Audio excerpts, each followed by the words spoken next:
Caio, eu ouvi atentamente a mensagem de hoje sobre quem são os bem-aventurados. Segundo o Evangelho de Jesus, escrito por Lucas 11, 27 e 28, que você leu. Onde a mulher exalta a irmã Maria, mãe de Jesus, e ele dá uma resposta que ecoa até os dias de hoje, e muitos não querem entender. Onde ele iguala a todos como bem-aventurados, conforme você disse. Aqueles que ouvem e guardam a palavra de Deus. A minha pergunta é a seguinte: como e quando é introduzido o culto a Maria como um ser divino, uma vez que o que Jesus diz é o contrário? Escreve aqui no Google, eu já falei sobre isso algumas vezes aqui, mas só para facilitar mesmo e dar uma acessibilidade a todo mundo, embora no meu portal, se você escrever lá culto a Maria... Foi exatamente. O que tem escrito no meu portal? Culto a Maria. 193. 193. Se você puser também Jesus e sua mãe Maria, vamos ver se diminui um pouco o número. Jesus e sua mãe Maria. Ou então Jesus disse a Maria. 276. Vamos ver, Então, Jesus disse a Maria? Jesus disse a Maria. Vamos ver. 657. Parece que não ajuda. É muita coisa que eu já falei sobre isso. Mas escreve aí no Google a origem do culto a Maria. Google ou Caio? Não, no Google. Google mesmo? Porque aí ele vai ver e vai guardar as cronologias. Porque o culto a Maria foi uma coisa muito lenta, entendeu? Não foi súbita. Por exemplo, quando surgiu o cristianismo, 300 e alguns anos depois de Jesus foi que surgiu o cristianismo. Antes você só tinha o movimento dos discípulos. Você tinha o movimento dos apóstolos e a comunidade dos discípulos. Era só o que se tinha. O que se chamava de igreja ou de os do caminho, que é uma das expressões bastante usadas no livro de Atos dos Apóstolos para definir esses que tinham abraçado a fé, que eram discípulos e que se reuniam numa comunidade da fé. Isso foi assim até o quarto século.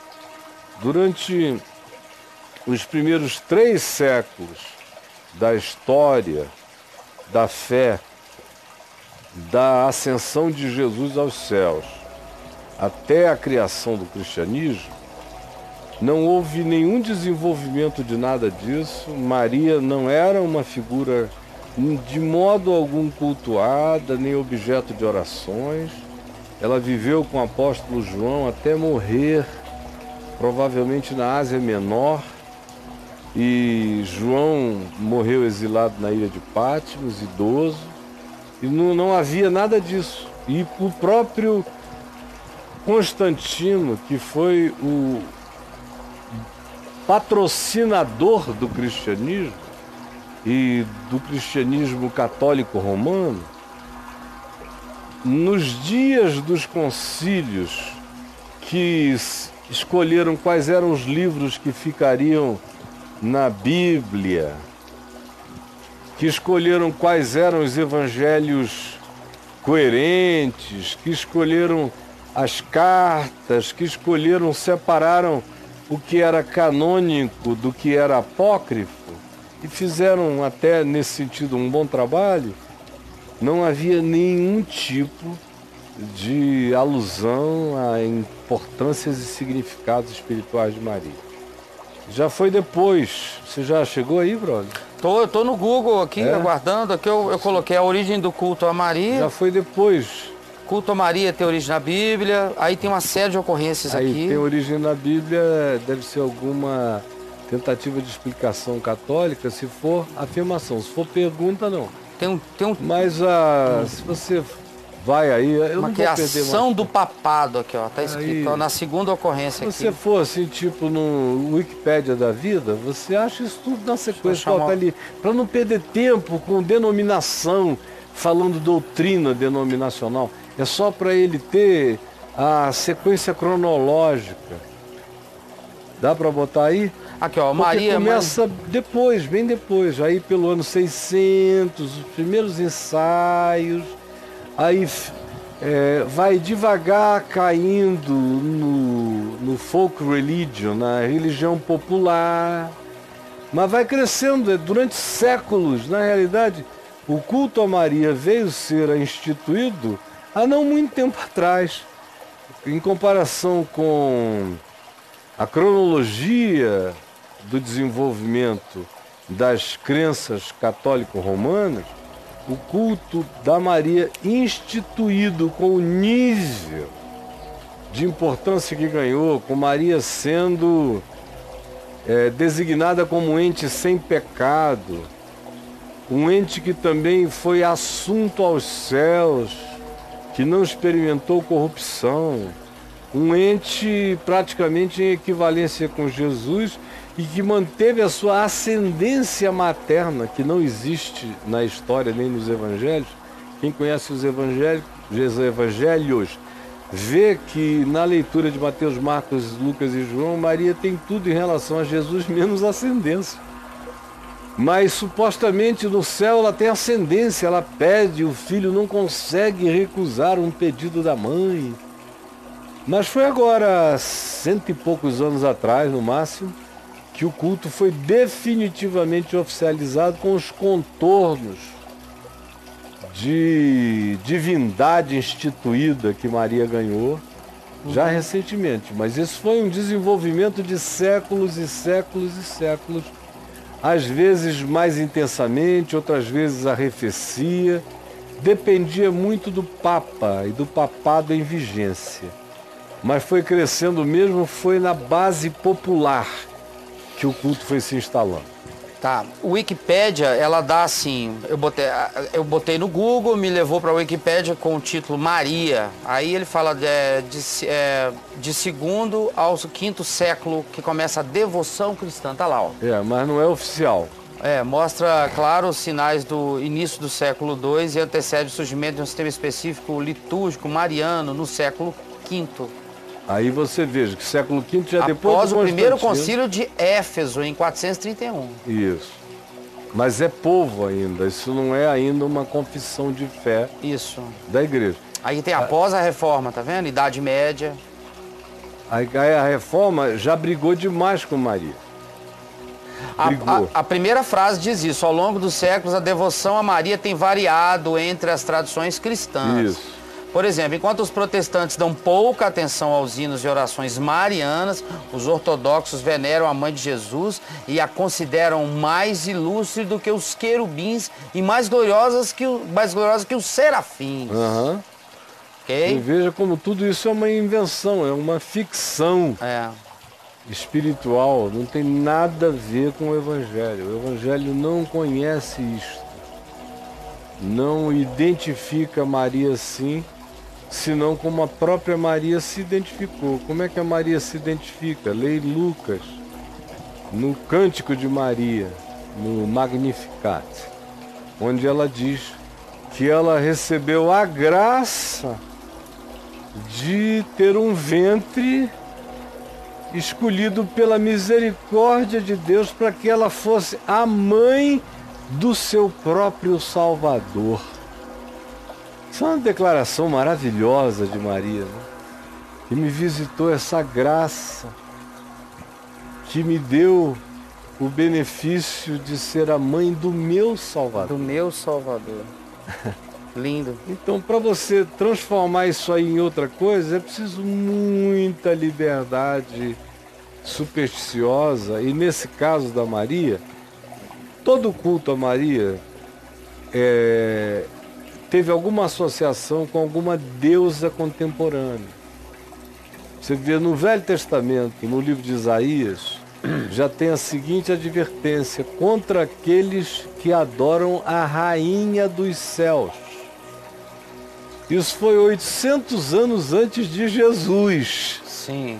Já tem uma figura mariana, mítica, do ponto de vista espiritual, sendo cultuada. E o profeta se levanta em nome de Deus e diz que o culto à rainha dos céus é uma abominação ao Deus único. Os egípcios tinham seus cultos. Ísis era a Maria egípcia. Assim como você tem na mitologia grega, nos cultos dos escravos romanos, você tem a figura da deusa feminina materna. E em todas as outras culturas sempre houve essa figura arquetípica da deusa feminina, uma espécie de Iemanjá presente. Tem que ter uma mãe, né? Tem que ter. Uma mãe. Faz parte da necessidade psicológica, claro, do ser humano. A mãe faz parte. Que os céus sejam uma família onde tudo funcione, já que as nossas aqui não funcionam porcaria nenhuma. Sei. Então, faz parte da necessidade psicológica dos seres humanos. A devoção a Maria é uma devoção às mães. A mãe guindada a um papel celestial. Porque, na realidade, do ponto de vista da psicologia familiar, a exaltação do pai de Jesus não coincide com a respeitabilidade da maioria dos pais dos humanos. Sim. Não bate. Não bate. Certo. Mas a devoção a Maria coincide infinitamente mais, claro, com a devoção das mães aos seus filhos na vida real. E que mãe é mãe, né? Mãe é mãe. Mãe é mãe, não tem aquela E coisa. pai já não se pode dizer que pai é pai. Pai não sei. Pai talvez. Então, a própria falência da estrutura familiar dos humanos Sim. é um aquecimento para o culto psicológico espiritual, a figura feminino-materna de Maria. Mas no Novo Testamento, no ensino de Jesus, Maria, na maioria das vezes em que aparece, depois que Jesus é adulto, ela é sempre recriminada, ela está sempre ou fazendo uma pergunta fora de hora. Uma inconveniênciazinha. É uma inconveniênciazinha, ou aquela maluquice de Marcos 3, disse que o menino estava doido, que eles tinham que ir lá prendê-lo, e ela levou assim aquela no meio da testa. Jesus falou: quem? Minha mãe está aí fora? Meus irmãos? Não. Minha mãe e meus irmãos são todos aqueles que fazem a vontade do meu Pai. Isso. Quem é minha mãe? Isso foi repetido mais de uma vez. Sim. E Jesus, na hora final, diz para Maria se tornar mãe de João e diz para João se tornar filho de Maria. Tinha alguma coisa ali na qual um iria fazer bem ao outro, mais do que as suas famílias de DNA. Mas nenhuma briga contra Maria, conforme os protestantes. Deus me livre. Uma das coisas que desde o início me desalinharam completamente dos protestantes era o ódio a Maria. O ódio a Maria. É o ódio. O ódio. Protestante antigo tinha ódio de Maria e de todo mundo que venerava, ou cultuava, ou adorava. Isso foi crescendo. Você falou aí, a veneração, século II para o III. Isso. Depois do concílio de Éfeso, Isso, século IV, aí 4, começa 3, a crescer. É no século VI que vai virando algo que cresce mesmo no meio do povo. Mas não tem status papal, encíclico, teológico, não tem. Vem. Os protestantes é que entram tão atropelantemente, com tanta raiva do culto a Maria, que aí, meu amigo, reforçaram. E a Maria, que era só venerada, passou a ser cultuada e depois passou a ser adorada, depois virou incorruptível, depois gerou Jesus e gerou os filhos, não teve mais filhos e gerou Jesus de maneira, claro, imaculada. E justamente porque ela era uma mulher sem o pecado original, ela era uma Crista, era uma Jesusa. Jesus. Então, como ela era uma mulher sem pecado original, Jesus fêmea. ela, tudo que a Jesus alcançou de, tipo, ela não ressuscitou, mas ela foi assunto aos céus, como Maomé foi. Ih, rapaz. A assunção de Maomé é inspirada na assunção de Maria, num certo sentido. Olha aí. Então Maria foi assunto aos céus. E a igreja tem uma vibe, minha família é católica, tem essa coisa do peça à mãe que o filho atende. Essa história de interior, né? Essa mãe pegada que o filho aí. atende. Mas então é isso, gente. E a gente falou pra caramba, só faltam 16 minutos. Ave Maria. Ave Maria. Ave Maria. Vamos Mas lá. mais uma de Maria rapidinho aqui. Caio, você não acha, entrou aqui agora, você não acha que com essas respostas de Jesus, ele tipo assim, não faltou respeito com a mãe dele? Cara? Não, a mãe dele é que deu umas surtadas em relação ao que ela achava que podia acerca dele. Sei. Jesus só está botando Maria no lugar de Maria. Então Maria tinha que tomar umas queimadinhas? Tinha, olha só, lê em João 3. É só você ler, meu filho. Isso é uma coisa maluca, cara. Eu já falei tantas vezes aqui sobre isso, mas vocês não leem o Evangelho. Porque o cara pensa assim, tipo assim, legal, tudo bem, o cara e tal, mas mãe é mãe. Não lê o Evangelho, aí eu tenho que ficar lendo, né? O pessoal. Porque quem lê, sabendo ler, entende. Está escrito. E aqui está dito em Marcos, no capítulo 3, que ele foi para a casa onde ele estava morando em Cafarnaum, e não obstante a ele estar dentro de casa, a multidão afluiu, não era na casa de Maria, era na casa de Cafarnaum, que alguns dizem que era de Pedro, não importa, não tem o menor significado em qualquer perspectiva. O fato é que ele fez de Cafarnaum a sua base, não em Nazaré, onde a família morava. Não obstante, a multidão afluiu de novo atrás dele, de tal modo que ele e os apóstolos não podiam nem comer e nem beber, atendendo gente o dia inteiro. Quando os parentes de Jesus ouviram isto, Marcos 3, 21, saíram para o prender. Você está ouvindo, brother? Porque diziam. Porque 21, diziam, sim. Está fora de si. Tem outra versão que diz, está louco. Isso é Maria e a parentela. Quem é a parentela? São os irmãos, irmãs, primos. Então eles fizeram uma caravana, que reaparece como caravana no verso 31. Você está no verso 31? 31, Marcos 3, tô. Marcos 3, chega aí, olha, a caravana... Chegaram seus irmãos... Acontece uma coisa aqui da blasfêmia dos fariseus, não sei o que, escribas, é um parêntese. Eles saíram de lá, aconteceram essas coisas e outras, de Nazaré para Cafarnaum, não é longe, mas não é daqui para a esquina, isso demoraria um chão aí de umas boas 8, 9 horas de caminhada. Fato é que eles chegaram a Cafarnaum. Nisto, enquanto Jesus falava. Lê aí. Nisto chegaram. Chegaram então seus irmãos e sua mãe. E estando fora, mandaram-no chamar. Lá dentro da casa. Dentro da casa. Onde ele atendia essa multidão. A multidão sem ter tempo sentada ao redor dele, né? No 32. E disseram-lhe: Eis que tua mãe e teus irmãos te procuram e estão lá fora. Isso. E ele então, assim, para essa reunião. O pessoal está lá. Mandou dizer, porque elas mandaram um recado. Mandaram um recado, você pode conferir isso em Mateus 12, em Lucas 8, Mateus 12, 46, Lucas 8, 19. E mandaram dizer-lhe. A gente tem que ler esses 3 evangelhos junto, porque um acrescenta detalhes ao outro. Um incrementa o outro. O outro. E mandaram dizer-lhe. Aí muda tudo, né? Tua mãe e teus irmãos estão aqui fora e te chamam. Aí então Jesus perguntou: quem é a minha mãe? E os meus irmãos?